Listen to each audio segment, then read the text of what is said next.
Some people think revenge has to be loud, messy, and destructive. But the most devastating revenge? It's quiet and absolutely permanent. My name is Rebecca Chun. I'm 31 years old. And this is the story of how I taught my family that love without boundaries isn't love at all. What happened next changed everything we thought we knew about each other. It started with a Sunday dinner that looked perfect from the outside. Crystal glasses catching chandelier light, bone china plates arranged just so. The kind of family gathering that would make neighbors jealous through the window. But perfection, I've learned, is often just a beautiful mask covering something rotten underneath. I sat there pushing pot roast around my plate, while Mom circled the table with her practiced hostess smile, filling water glasses that didn't need filling. Dad kept checking his Rolex, that little crease between his eyebrows deepening with each glance. My younger sister Emma was late again, which shouldn't have surprised anyone. Emma operated on Emma time, and somehow the rest of us were expected to orbit around her schedule like planets around the sun. When the front door finally burst open, followed by the sharp click of designer heels on hardwood, I felt my shoulders tense. Emma swept into the dining room like she owned the place, which in many ways she did. Wind-tousled hair, that careless smile that came from never facing real consequences, and dangling from her manicured finger was something that made my blood freeze. My car keys. The distinctive midnight blue leather tag I'd chosen specifically because it matched my new sedan. Dad's face lit up like Christmas morning. "How did the interview go, sweetheart?" Emma dropped into her chair with theatrical flair, tossing the keys onto the table like they were spare change. "Pretty well, actually. The hiring manager said I had excellent qualifications." Mom beamed while serving Emma an extra-large portion. "Of course you did, darling. We're just so glad you had reliable transportation today." The words hit me like a physical blow. I set down my fork with deliberate care, the sterling silver making a soft clink against the china. "Did you take my car without asking?" My voice came out quieter than I intended, but every word was razor-sharp. Emma rolled her eyes and twirled the keys before dropping them beside her water glass. "Oh please, Becca. It just sits in your garage most of the time anyway." That wasn't an answer, and we all knew it. Dad's expression hardened into that familiar authoritarian mask. "Family helps family, Rebecca." Emma needed to make a good impression today. The rationalization was immediate, automatic, like they'd rehearsed this moment. But they hadn't counted on what I'd learned about standing my ground in corporate boardrooms. 3 months earlier, I'd walked into the biggest meeting of my career. 8 men in expensive suits. Skepticism written across every face as I presented 18 months of research, strategy, and pure determination. When that final signature hit the contract for $3.2 million, I knew exactly what I'd do with my commission. The dealership called the color midnight blue, though in certain light it looked almost black. Leather seats that smelled like possibility. The salesman seemed shocked when I paid the down payment without hesitation, without a man beside me to approve the purchase. First thing I've ever owned that wasn't secondhand. I'd told my best friend Maya over champagne that night. I earned every inch of it. Now Emma studied her nails like they held the secrets of the universe, completely oblivious to what she'd actually stolen. Not just a car, but the physical proof that I'd finally escaped the gravitational pull of family expectations. "I've been meaning to ask," Emma continued, cutting into her meat with casual entitlement. "Could I borrow it again next weekend? There's this networking event in Boulder, and my Honda makes me look." She paused, searching for the right word. "Unsuccessful." "No." The word escaped before I could soften it, rapid in explanations or apologies. Mom's fork froze halfway to her mouth. The silence stretched like a rubber band about to snap. Rebecca, don't be selfish, Mom said, her voice carrying that particular disappointment reserved for children who refused to share their toys. But I wasn't a child anymore, and this wasn't a toy. You have your own car, I pointed out. Emma laughed, actually laughed. That old thing? Come on. I'm trying to make connections here. Image matters. Dad set down his napkin with the authority of a judge delivering a verdict. Your sister is trying to get her career started. The least you could do is help. The familiar script played out exactly as it had for decades. Emma takes, I sacrifice, parents referee in her favor. My mind flashed to my own career start, student loans and 2 part-time jobs, scraping together tuition while Emma partied through 3 different colleges on Mom and Dad's dime. That's when my phone started buzzing. Once, twice, then a rapid succession of notifications that made everyone at the table turn to stare. I pulled it out, breaking Mom's sacred no phones at dinner rule, and felt my world tilt sideways. 6 messages from colleagues, all variations of the same theme. Beautiful car. When did your parents buy it? Must be nice having such generous family support. Gorgeous gift from Mom and Dad. I opened Instagram with trembling fingers, and there it was. Emma posed beside my midnight blue sedan, her hands splayed across the hood like she was modeling for a luxury car commercial. The caption made my vision blur. Thanks, Mom and Dad, for the amazing graduation gift. So blessed to have such generous parents. Hashtag new car, hashtag blessed, hashtag family support, hashtag grateful. 23 likes. 8 comments from mutual friends and former classmates. Posted 4 hours ago, while I'd been in back-to-back client meetings, completely unaware that my achievement was being rewritten in real time. I placed the phone on the table, screen up, so they could all see the evidence of Emma's lie. The dining room went dead silent. We need to talk about boundaries, I said, my voice steady despite the fury building behind my ribs. Dad glanced at the phone and waved his hand dismissively. It's just social media, Rebecca. Don't be so sensitive. She just wants to feel successful like her big sister. The casualness of it, the complete dismissal of what this meant to me, made something cold and permanent settle in my chest. Show me the scratch, I said quietly. Emma blinked. What? On my car. The scratch you mentioned. I want to see it. 5 minutes later, we stood in the driveway staring at a foot-long scrape with traces of red paint embedded in the pristine blue surface. This wasn't from some random parking lot mishap. This was from a fire hydrant. You sideswiped a fire hydrant, I said, the words tasting like copper pennies. Were you texting while driving? Emma's eyes darted toward the house where our parents waited. Does it matter? Insurance will cover it. My insurance. My premiums. My perfect car, damaged because my sister couldn't be bothered to pay attention while driving something that didn't belong to her.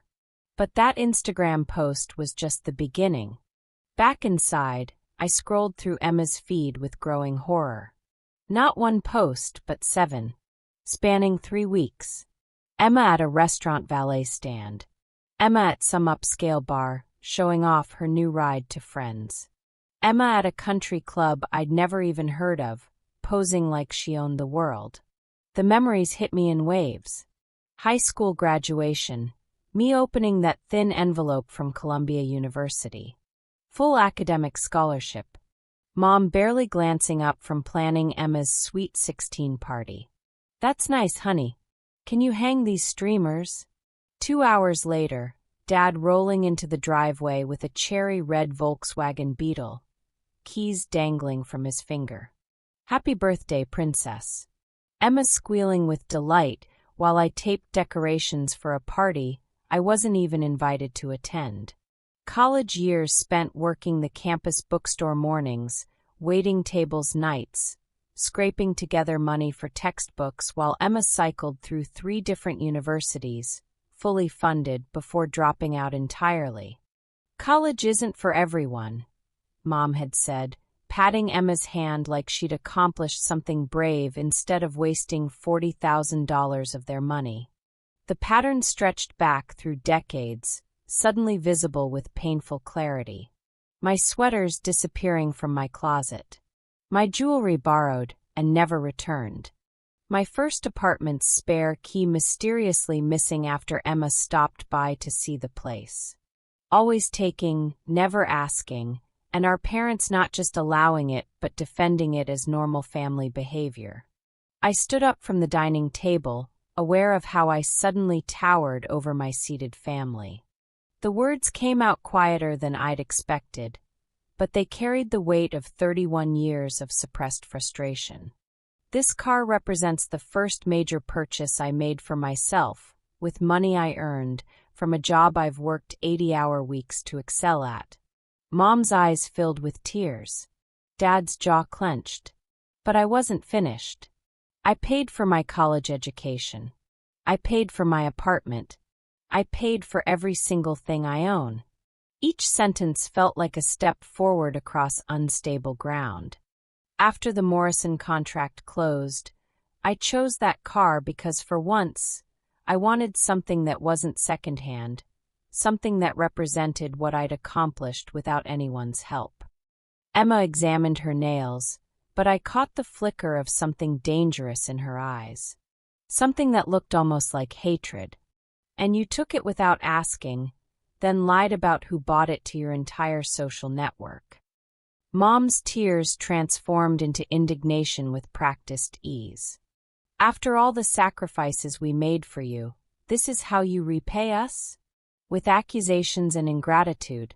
The creative rewriting of history was breathtaking in its audacity. Sacrifices, Mom? $600 per semester. That's what you contributed to my education. I have the bank statements. Emma shoved her chair back with enough force to rattle the crystal.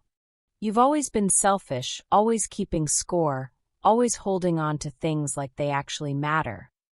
Would you like me to keep score now? My voice remained steady, but something had shifted inside me, like a lock clicking into place. The textbooks I bought you for 2 semesters before you dropped out of marketing. The rent I covered when you were between opportunities last spring. The security deposit on your current apartment that you never paid back.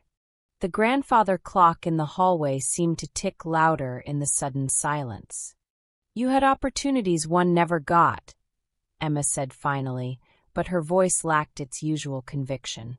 5 jobs in 18 months, Emma.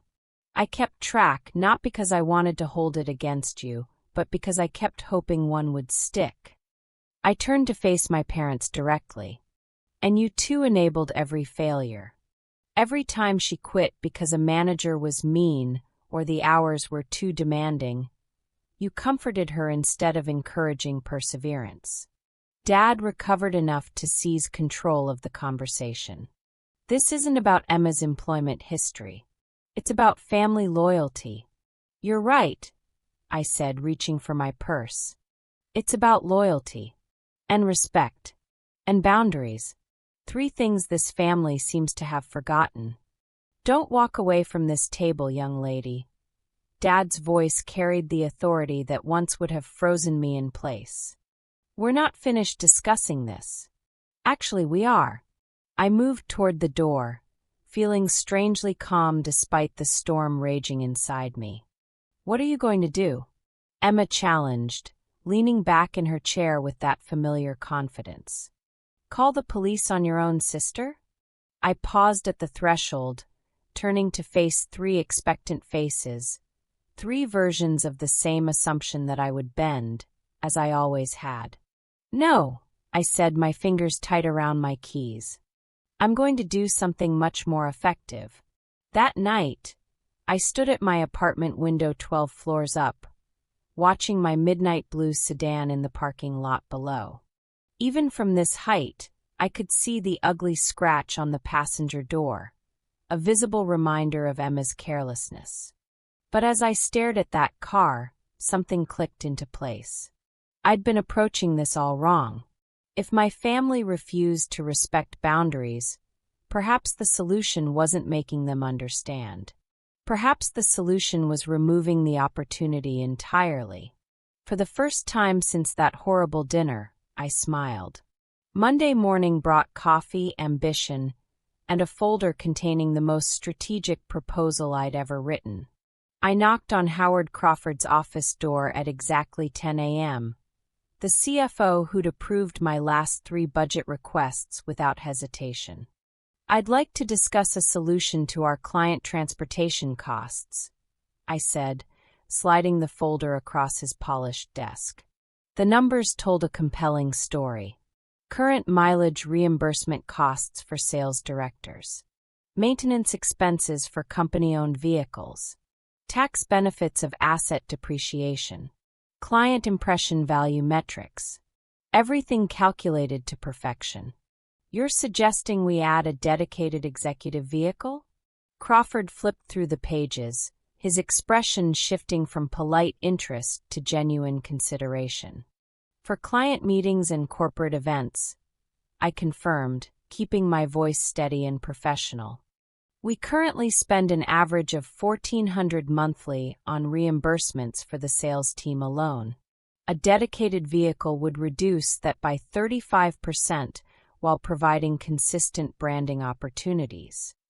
He studied the final page, a photograph of my midnight blue sedan with a subtle mock-up of our company logo. "And you happen to know of an available vehicle that meets our specifications?" "I do." I met his gaze directly. "Mine." Crawford leaned back, a smile tugging at his mouth. "I wondered when you'd make this kind of move, Phillips. This actually saves us money in the long run." "Smart. Very smart." 2 hours later, I walked out of the legal department with preliminary paperwork in hand. My car would become company property by week's end. Fair market price, full tax advantages, and most importantly, complete removal from my family's reach. The beauty of corporate bureaucracy is its absolute inflexibility. Once something becomes company property, it stays company property. No family favors, no emotional manipulation, no guilt trips can override legal ownership. I'd weaponized the very business skills my family had always dismissed as boring office work. Wednesday brought the company mechanic, who removed the scratch from the passenger door like erasing evidence of a crime. Legal drafted the final agreements. A small magnetic company logo appeared on both front doors. Reserved parking space near the executive elevator. Everything official, everything permanent, everything untouchable. That evening, Maya arrived with wine and takeout from our favorite Thai restaurant. "To corporate assets," she said, raising her glass after I'd explained everything. "Most creative boundary setting I've ever witnessed." "To problems solved," I replied, clinking my glass against hers. "What will you tell them?" she asked, twirling pad thai around her chopsticks. I considered the question while watching the city lights twinkle beyond my windows. "The truth. That I no longer own the car. And when they realize what you've done," the anger that had fueled me for days had settled into something cooler, more permanent. "Then they'll learn what happens when they mistake my generosity for weakness." Sunday dinner the following week carried a different energy. I pulled into the driveway in my old Honda SUV, the familiar vehicle feeling comfortable after not driving it for months. Through the living room window, I could see 3 heads turn in unison as I cut the engine. The anticipation was delicious. Emma stood in the entryway when I pushed open the front door, her expression shifting from boredom to confusion in real time. "Where's the blue car?" she asked, her voice pitched higher than normal. My parents exchanged one of their practiced glances, 30 years of marriage compressed into a single look. "I drove my old car today," I said simply, hanging my jacket in the closet. The aroma of pot roast filled the house, same Sunday menu we'd had since childhood. I took my usual seat at the table, feeling strangely serene. For the first time in years, I was completely in control at this table. The conversation during dinner felt stilted, like actors who'd forgotten their lines. Mother served with mechanical precision, her smile tight around the edges. No one spoke until Dad cleared his throat with corporate authority. "We've been thinking about your situation, dear," Mom said, carefully arranging her napkin across her lap. "Emma needs reliable transportation for her job search," Dad continued, his voice dropping into what I'd always called his CEO tone. "The economy is brutal right now," Emma added, her voice suddenly vulnerable. "Every impression counts." They'd rehearsed this. I recognized the familiar choreography. Mom opening with apparent concern, Dad delivering the verdict, Emma following with practiced helplessness. "We thought perhaps you could add Emma to your insurance," Mom continued, her words careful and measured. "Just for when the car is sitting there anyway." "You work from home 3 days a week," Dad reminded me, as if I'd forgotten my own schedule. "It makes sense for the family." Emma leaned forward, eyes wide and earnest. "I'll be more careful this time, I swear. That scratch was totally not my fault." I continued eating quietly, surprising myself with my appetite. The roast was perfect tonight, tender and flavorful. Mom always did know how to cook when she wanted to impress someone. When the plates were cleared and dessert was served, apple pie with vanilla ice cream, they were still waiting for my answer. The silence stretched between us, punctuated only by the soft clink of spoons against plates. Dad shifted in his chair. Mom refilled water glasses that didn't need refilling. Emma's foot tapped a nervous rhythm under the table. I took another bite of pie, letting the sweetness linger on my tongue. For the first time all evening, I smiled genuinely. "That won't be possible." Mom set down the water pitcher with a sharp clink. "What do you mean?" I dabbed my mouth with my napkin, savoring the moment. "I don't own that car anymore." The words fell into absolute silence. You could have heard a pin drop on the Persian rug. Mom's hand flew to her mouth. "You sold your new car already?" Another impulsive decision. Dad's voice rose with an edge of triumph, as if my actions had just proven everything he'd ever thought about my judgment. I shook my head once calmly. "I transferred it to my company. It's a corporate asset now." The silence that followed felt thick enough to cut with a knife. "You can't just do that." Emma's voice cracked like a teenager's, her composure finally shattering. Dad leaned forward, his authority diminishing with each word. "What exactly does that mean? Explain yourself." I reached into my purse and withdrew a manila folder, placing it on the table between us like evidence in a trial. "It means the car belongs to Chin Marketing Solutions now.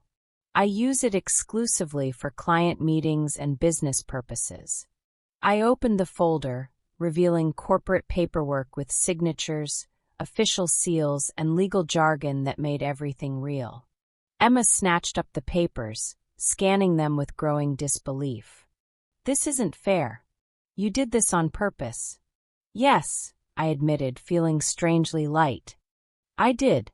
Can they just take your car?" Mom asked, looking between Dad and me like we were speaking a foreign language. "They didn't take it," I said gently, retrieving the papers from Emma's shaking hands. "I proposed the arrangement. The company pays for insurance, maintenance, and even repairs for that scratch. In return, I use it only for work purposes." The beauty of it was the complete legitimacy. Corporate vehicle programs existed at companies everywhere. This wasn't revenge, it was smart business. Dad's face reddened like a summer sunset. "You've always been difficult, but this is vindictive." "Vindictive?" I asked softly. "Or protective?" "Protective of something I worked 80-hour weeks to afford." Here's where the story takes a turn that no one saw coming, not even me. The paperwork I'd placed on the dining table contained more than just vehicle transfer documents. Buried in the legal language was something that would change everything.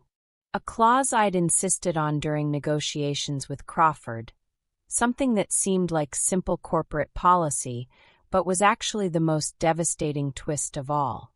"There's something else," I said, my voice barely above a whisper. The room leaned in unconsciously. "The car comes with a GPS tracking system now. Company policy for all corporate vehicles." I paused, letting that sink in. "Which means I have access to everywhere it's been for the past 6 months. Emma's face went pale. Mom reached for her water glass with a trembling hand. "What are you saying?" Dad asked, though something in his expression suggested he already knew. I pulled out my phone and opened an app I'd downloaded that morning. "I'm saying I know about the trips to Riverside Casino. The ones where you told Mom and Dad you were at the library studying for job interviews." Emma's eyes went wide. "I know about the weekend in Aspen with Marcus, the married Marcus whose wife thinks he was at a conference." The silence was deafening. Emma's face had gone from pale to ashen. "You can't prove anything," she whispered, but her voice lacked conviction. "Actually, I can," I said calmly. "GPS doesn't lie. Neither do credit card receipts from gas stations 300 miles away from any library." Mom sank into her chair like all the air had left her body. "Emma, tell me this isn't true." But Emma couldn't speak, couldn't even look up from her hands folded in her lap. Dad's authority crumbled in real time. "How long have you known?" he asked me. "Since this morning," I admitted. "The company installed the tracking system when they took possession. I only checked it after Emma asked to borrow the car again." The irony was perfect. Emma's own greed had exposed her lies. "You set this up," Emma accused, her voice rising to a pitch that suggested panic. "You planned this whole thing to humiliate me." "No," I said simply. "I planned this to protect something I value. Your lies are your own creation." That's when Mom started crying, real tears this time, not the tactical ones she used to manipulate emotions. "How did we get here?" she whispered. "How did our family become strangers plotting against each other?" The question hung in the air like smoke. Because for the first time, someone was looking at our family dynamic honestly, without the glossy filter of denial we'd all been using for decades. Emma had been lying for months. My parents had been enabling her for years. And I'd been sacrificing pieces of myself to maintain peace that was never really peace at all. "I'm not plotting against anyone," I said, standing up from the table. "I'm protecting what I've earned. There's a difference." I gathered my purse and coat, movements deliberate and unhurried. "Emma, you're 26 years old. It's time to face consequences for your choices." "So that's it?" Emma demanded, desperation creeping into her voice. "You're just walking away?" "I'm driving away," I corrected. "In my old SUV, toward the life I've built without anyone's help. You're all welcome in that life, but only if you can respect its boundaries." Dad started to speak, but something in my expression stopped him. Maybe it was the calmness, the complete absence of the guilt and uncertainty he'd always been able to exploit. "Love doesn't take without asking," I said, letting the words fill the room. "Love respects. Love has boundaries." 6 months later, morning sun catches the edge of my new vice president nameplate as I arrange fresh flowers on my desk. The midnight blue sedan sits in the executive parking lot below, now featured prominently in our company's marketing materials. The scratch has long since vanished, erased like old habits. My assistant pokes her head in, smiling. "The quarterly reports are ready whenever you are. And your mom called, she'd like to schedule lunch sometime this week." I nod, no longer bracing for emotional manipulation. "Just the two of us?" "Just the two of us," she confirms. No agenda mentioned. Progress comes in small victories. Dad actually signed the last birthday card himself instead of letting Mom handle it. Emma has kept the same job for 4 months now, a record that surprised everyone. And the family group chat that once buzzed with constant drama has been quiet for weeks. But the real victory isn't in their changed behavior. It's in mine. Last week, I watched a junior colleague, Sarah, hovering in my doorway looking exactly like my younger self. "They're saying I don't have enough experience for the Atlanta presentation," she said, voice strained with familiar frustration. "But I developed the entire proposal. Your achievements belong to you," I told her, remembering every stolen credit, every dismissed accomplishment. Never apologize for excellence. When she left, I drafted a company-wide memo proposing a new achievement recognition program, ensuring that what happened to me wouldn't happen to other women coming up behind me. The sunset paints downtown Denver in shades of gold and crimson as I drive the company car toward my final client meeting of the week. In the rearview mirror, I catch glimpses of who I was 6 months ago, hunched shoulders, careful words, always yielding. The steering wheel feels solid beneath my hands. The leather seats still smell faintly new despite countless business meetings and corporate functions. Success, I've learned, isn't what you own. It's owning your boundaries. Some prices are too high to pay, even for family. But some lessons are worth every penny, every burned bridge, every uncomfortable conversation. My phone buzzes with a text from Emma. "Can we talk sometime? I've been thinking about what you said." The message sits unanswered while I consider my response. Forgiveness is possible, but it requires acknowledgement. Change is possible, but it requires consequences. The red light gives me time to watch pedestrians cross the street. A woman about my age laughing into her phone. An older man with a briefcase, probably heading home from another long day. 2 teenagers sharing earbuds, completely absorbed in their private world. All of them unaware that sometimes the most powerful revenge isn't about destroying someone else. Sometimes it's about saving yourself. I accelerate as the light changes, the engine humming with quiet power. The car may belong to the company now, but the lesson belongs to me. And that lesson is worth more than any inheritance, any family approval, any forced peace built on my silence. Some battles aren't worth fighting, but some boundaries are worth everything.